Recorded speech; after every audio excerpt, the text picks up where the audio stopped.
Aha nongeye kuguhereza ikaze hano kuri Simba Only TV kabisa. Nizere ko ukomeje kumera fresh sana cyane kabisa. Nizere ko ukomeje kumera neza. Nakubwira ngo uyu munsi niba bitameze neza birashoboka yuko ejo wawe umeze neza. Rero nakubwira ngo uyu munsi bitameze neza hari bamwe baba bameze neza. Cyane yuko ntago twese tuba tugomba kumera neza. Ntago twese tuba tugomba kumera neza. Iyo bamwe bameze neza hari abandi baba bameze nabi. Nongeye rero kuguhereza ikaze hano kuri Simba Only TV. Waba uri hano mu Rwanda cyangwa se hanze y'u Rwanda, nongeye kuguhereza ikaze hano kabisa 5 kuri 5 cyane yuko ibitekerezo byanyu muduhereza ibyo bidufasha kugira ngo tugere ku byo twifuza. Nakubwira ngo rero bari bwari ukijya hano kwicano kora subscribe kugira ngo ujye urushaho kugenda wibonera amakuru y'ibyamamare cyangwa se amakuru y'imyidagaduro agiye atandukanye kabisa 5 kuri 5. Nyuma rero nongere guhereza ikaze waba uri mu Rwanda cyangwa se hanze y'igihugu, amajyaruguru, amajyepfo, iburasirazuba ndetse n'iburengerazuba ndetse tutibagiye no mujyi wa Kigali kabisa. Nongeye kubahereza ikaze ngiye nk'ibisazwe banyita Simba Only, niyo mazina nkoresha ku mbuga nkoranyambaga zanjye. Rwose wanyarukiraho ukamfollowinga cyangwa se ukameza n'igitekerezo cyawe, cyane yuko ibitekerezo byanyu ari ingenzi kabisa. Ngemerere hano mu Rwanda +250 niyo code y'igihugu cyacu kabisa. Dukubitero tubangura amakuru ngiye kugezaho nuko uwo bita The Ben afite igitaramo agiye gukorera mu gihugu cy'u Burundi nyuma yuko uyu mugabo mu minsi ishize yari yarahuye n'ibibazo byo kuba papa we yaritabye Imana.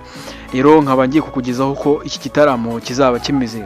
Ntabwo ndibuze kuba kabisa ncikwa n'amakuru y'imikino, ndaza kuba nkubwira mu makuru y'imikino ese ho bimeze bite, ikipe ya Kivu Sport bimeze gute, ese Amavubi ndetse na Senegal ho byifashe gute, byose uraza kubimenyera muri iki kiganiro. Nakubwira ngo rero uze kureba iki kiganiro cyose gisoze, cyane yuko nkuko natangiye mbikubwira ibyo dukora rimwe tubikorera kandi turushaho kugenda tubagezaho amakuru agezweho umunota ku munota cyangwa se umunsi ku munsi kabisa. Nakubwira ngo rero nyarukira ku mbuga nkoranyambaga zacu dufollowing cyangwa se unatwandikire uduhereze ibitekerezo, cyane yuko ibitekerezo byanyu ari ingenzi kandi tubereza agaciro. So reka nze rero dutangire amakuru yacu 5 kuri 5 kabisa, fresh sana cyane.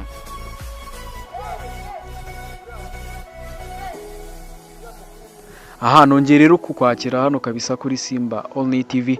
Nizere ko ukomeje kugira ibihe byiza, nizere ko ukomeje kumera fresh sana cyane kabisa. Nkuko rero nayo nabikubwiye, reka dukubite tubangura n'amakuru yacu tuyatangiriye mu gihugu cy'u Rwanda. Amakuru rero hari mu gihugu cy'u Rwanda nuko uwo bita The Ben cyangwa se Mugisha Benjamin, ngira ngo murabizi ko mu minsi ishize uyu mugabo yahuye n'ibyago byo kuba papa we yaritabye Imana. So uyu mugabo rero amakuru nkuza rero ko ku itariki 23 z'ukwezi kwa 9 yenda gukorera igitaramo mu gihugu cy'u Burundi. Uyu mugabo rero amwe mu makuru hari yizewe nuko uyu mugabo yakubiswe agera kuri miliyoni 40. Navuga ngo ibi ni ubwa mbere bibaye mu gihugu cy'u Rwanda aho umuhanzi ashobora guhabwa miliyoni 40 kugira ngo abe yaperforminga mu gitaramo. Ngira ngo muravyibuka no mu biganiro bindi nagiye nkubwira undi muhanzi waherukaga guca akagahigo mu muhanzi bita Bruce Melody. Ngira ngo nababwiye ko Bruce Melody muri East Africa muri Giant Festival African yizihizaga imyaka 20 bayeho. Nababwiye yuko Bruce Melody yahawe agera kuri miliyoni 30. So uyu mugabo rero bita The Ben navuga ngo arabaciye agahigo kabisa. Na undi muhanzi urabikora hano mu Rwanda urahabwa agera kuri miliyoni 40 kugira ngo abe yatumirwa mu gitaramo. So uyu mugabo rero aciye agahigo ko guhabwa miliyoni 40 kugira ngo azaba ataramira abarundi mu buruko kwezi kwa 9 kabisa. Habura iminsi mike, harabura iminsi mike kuko navuze mbona iki gitaramo gishaka kuzaba ku itariki 23. So uyu mugabo rero numwe mu bategejwe cyane muri iki gihugu cy'u Burundi. Navuga ngo siwe munyarwanda wa mbere ukoreye igitaramo cy'u Burundi muri iki gihugu. Nahoze mbona Juno Kizigenza murabizi ko akoreye igitaramo, ni ibintu navuga ngo ni bisanzwe. Davis D warayibonye ko nayo yakoreye igitaramo mu gihugu cy'u Burundi. Navuga ngo ni ibintu bisanzwe, ni ibintu bisanzwe kubona umunyarwanda ajya mu gihugu cy'u Burundi. Ngira ngo nahoze mbona gusa abarundi bigaragara ko bamaje kuduhaga. Ngira ngo nahoze mbona ejo bundi umusore bita Kiriku arimo avuga ati ngiye kudropinga hanze indi ndirimbo nshyashya, avuga ati ni collabo nakoranye n'umuhanzi utari umurundi.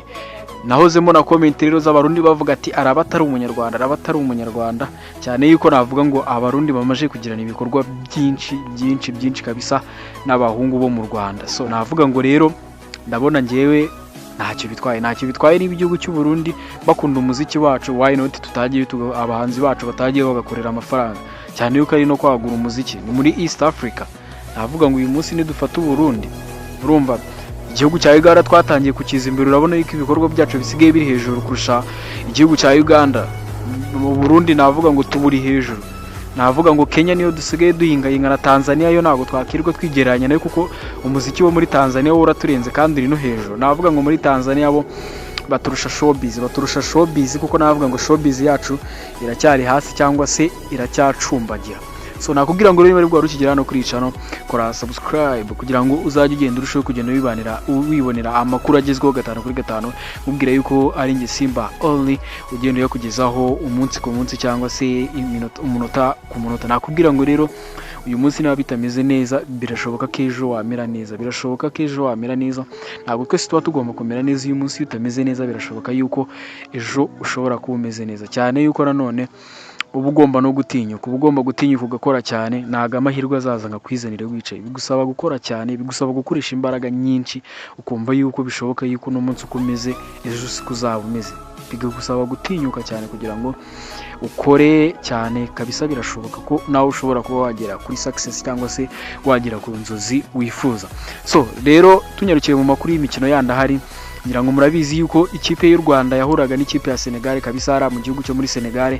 Ngira ngo wari umukino ubanza, gusa uyu mukino nubwo wari umukino ubanza, Senegal yaje no kubidutsindamo igitego kimwe ku busa. Ngira ngo nabyibuka ko Sadio Mane wadutsinze penalty. So u Rwanda rero rwitwaga ko ari rwo rwakiriye uno mukino, gusa ejo bundi Senegal nibwo yari yanditse ivuga yuko yifuza ko uyu mukino wakongera ukabera mu gihugu cyo muri Senegal. So iyi kipe ya Senegal yamaje kuba yafata decision, nuko kuri ubu ngubu ikipe ya Senegal izaza mu Rwanda kabisa muri uku kwa 9, aho izabije gucakirana n'Amavubi. Ngira ngo niba nibuka neza ari ku itariki 9. Rero Senegal yamaje kuba yafata decision, nuko izaza kabisa hano mu gihugu cyacu cy'u Rwanda.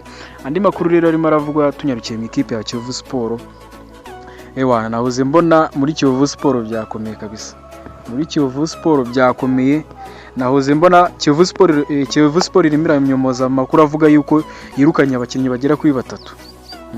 ngira ngo nk'ukuri no kugenda ubibona aho ngaho mu minsi ishize. Ngira ngo reka ndebe neza uko byifashe mu minsi ishize. Rero nibwo ikipe ya Kiyovu, ngira ngo murabyibuka, yasinyishije abakinnyi b'abanyamahanga. So rero hararimo haravugwa inkuru z'uko iyi kipe ya Kiyovu Sport yamaje kwirukana abakinnyi bagera kuri 3. Abo bakinnyi bagera kuri 3 ni bandi rero? Ikipe ya Kiyovu Sport rero amakuru avuga ko yatandukanye n'umunyaliberia bita Obed Mikel Freeman wari warasinye imyaka 3, ndetse n'umunyakongo Jeremy Bazirwa wari wasinye imyaka 2. Ngira ngo no ku mafoto uri kugenda ubibona, ndetse n'umunya Angola bita Afonso Fofo Kabungula. Imvune we uyu nguyu akaba yari afite imvune kabisa, bivuga yuko uyu nawe yasinye imyaka 2 muri iyi kipe kabisa y'urucaca, cyangwa se muri iyi ikipe y'abanyamujyi y'Inyamirambo.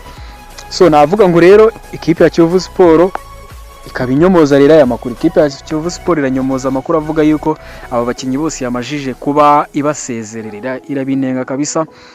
Ikindi nakubwira, ngira ngo yari amakuru y'imikino, nkubwira yuko ahanga tukugezaho amakuru menshi, amakuru y'imyidagaduro, tukugezaho ibintu byinshi bigiye bitandukanye. Nakubwira ngo uzajye ukora subscribe kugira ngo uzajye ugenda urushaho kugenda yibonera ibikorwa byacu umunsi ku munsi tukugezaho, cyangwa se amakuru tukugezaho umunsi ku munsi. Ngewe uyakugezaho banyita Simba only, niyo mazina nkoresha ku mbuga nkoranyambaga, wanyurikiro ukamfollowinga, ubu nibwo tukajya twiciringira cyangwa se tukajya tuganira. Wifuza kumereza igitekerezo cyawe cyangwa se kunyarukira kuri WhatsApp, nimero yanjye mba nayishyize aho hasi, ushaka kunyarukiraho kabisa ukamereza igitekerezo cyawe, cyane yuko ibitekerezo byanyu ni ingenzi kandi turabyubaha kabisa. Wanyarukira rero no kuri Instagram ukanyandikira cyangwa ukafollowinga ni Simba only, ndetse no ku zindi mbuga zose zisigaye.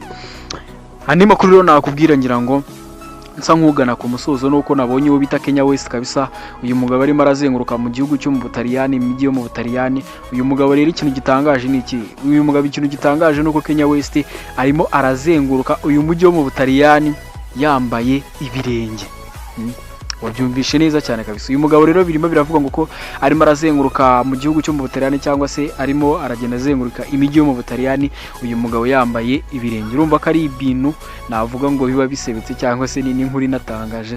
Nahoze mbona mu minsi ishize Kim Kardashian, ngira ngo murabizi ko yahoza akundana n'uwo bita Kenya West. Yaravuze ati uyu ni umwe mu bagabo b'Abanyafurika bakora cyane, ni umwe mu bagabo bafite amafaranga menshi cyane, ni umwe mu bagabo bafite igikundiro. Gusa kimwe mu bintu bimbabaza nuko uyu mugabo ntago yigeze abona agaciro k'urukundo namuhaye, cyangwa se ntago yigeze abona uburyo nari naramwihaye wese, ntago yigeze abibona. Nakubwira ko uyu bita Kim Kardashian ndetse n'uwo bita Kenya West abangabo baje kuba batandukana, umwe aza kuba yanyura ize n'undi aza kuba kabisa yaca inzira ze. Nakubwira ngo rero tukabisa tukaba tuganye ku musozo w'amakuru yacu nari naguteguriye kuri uno munsi. Nakubwira ngo niba ari bwo ukigera hano kora subscribe kugira ngo tuzajye tugenda twibanira mu nkuru zacu zigiye zitandukanye, cyangwa se mu tuntu tugiye dutandukanye ngenda nkugizaho umunsi ku munsi cyangwa se umunota ku munota.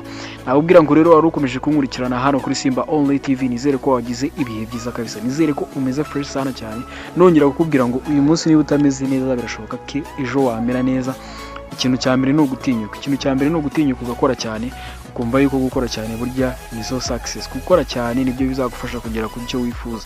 Hari abantu bumva yuko guhora wicariye ibintu bizaza bikifata bikakugera, ntabwo bishoboka. Nukora cyane nibyo bizagufasha kugira ngo ugere ku nzozi zawe cyangwa se ugere ku cyo wifuza. Nakubwira ngo rero nganye ku musozo w'amakuru naguteguriye. Ciao.